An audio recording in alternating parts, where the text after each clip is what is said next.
Hi everyone, welcome back to video update day 5 of my Redux Toolkit journey. On day 4 we built a login functionality, but today we are going to take the login feature a step further by updating the app so that when users logs in, they stay logged in even after refreshing the page. In real applications, the user shouldn't have to log in every time they refreshes the page. So that's what we are going to be working on now. So let's get started. So let me quickly show you the problem we are going to be fixing today. So let me log in.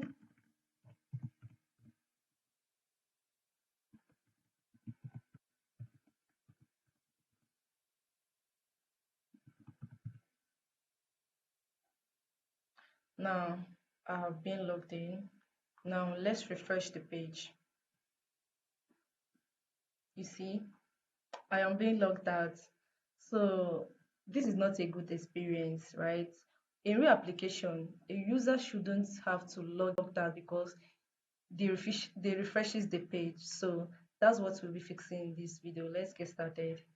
So now we are in our slides so now we are in slides. Firstly, we are going to be writing a function that will be reading the saved user. And in this line 5, we have const saved user equals to json dot pass.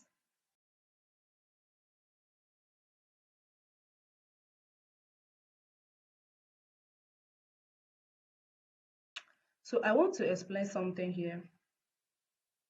Every browser have something called local storage. Think local think of local storage like a tiny container inside the browser that helps us to store information.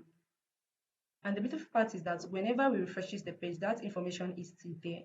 So when I say local storage dot get item user, I'm basically telling the browser, hey, do you have anything stored or saved with the name user? That is what it is. Now, the interesting part is that local storage only stores text. So if I write an object before, it comes back as a plain text. That's why I use json.parse here. What json.parse here does is that it takes that text and converts it into normal JavaScript code. That basically what line 5 does is that first, it checks if there is a saved user in the browser. If found, convert that text into an object and store it in the saved user. That's what line 5 does. Now moving on, we'll be updating our initial states. So I already have explained what this line of code does in my previous video. So what we are going to be updating here is the user and its authenticated, sorry. So here I'm going to say saved user.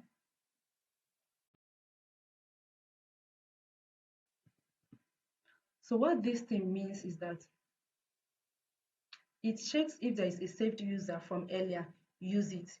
If not, this user is null, meaning nobody is logged in. And this authentication, we are going to say.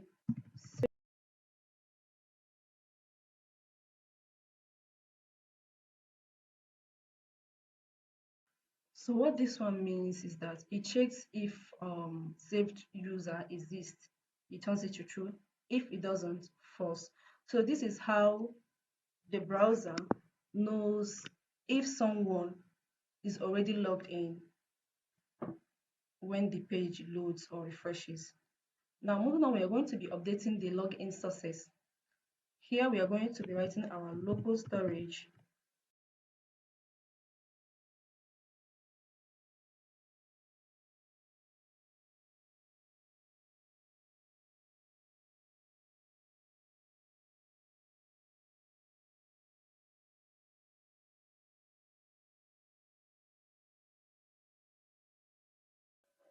So remember earlier I said that local storage only stores text, right? And the user's data is an object. So before storing it, I have to first convert the object to a text so that the browser can use it. That's why I use json.stringify here. So what json.stringify does here is that it takes the object and converts it to text version so that the browser can save it. This is how I save the login details in the browser so that the person stays logged in even after refreshing the page. Now moving on, we are going to be updating the logout function. Here we are going to be writing local storage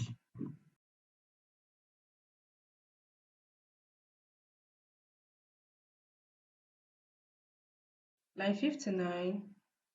What it does is that it removes the saved user from the browser and the logout becomes complete. So this is basically all the updates I have to do in this slice. Now I also want to explain my React component itself. So here now in line 10, before I only have my user, I only have username and password, but now I added the email. So these three lines, so this three line is used for storing whatever the user types in. So whenever the person types, the values are based on in this stored in these variables, the validations. So for the if user.trim, this trim, what it does is that it removes empty space. So here it checks if there's any username, and username must not be empty. So if username is empty, I send an action to the readers to holler that this username is required. And also for the email, includes check if there is @ symbol in the email, right? Dispatch also to send action to the readers saying that email must contain @ symbol. I'll also show you that. Now for the length checks how many characters are in the password. Exclamation and equal to means not equal to. So if password not equal to 123, incorrect password. And here, dispatch, when everything is valid, I send the user's data to the readers. This logs the person in and triggers saving to the local storage. So let's check out our app.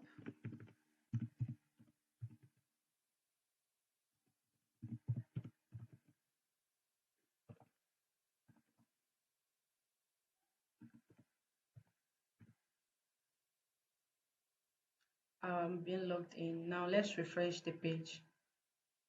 You see, I'm still here. Now let's log out and check our. Okay, let me say I didn't put my username.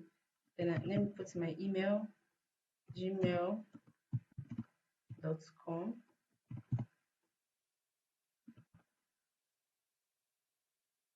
Username is required. Okay, let's put my username.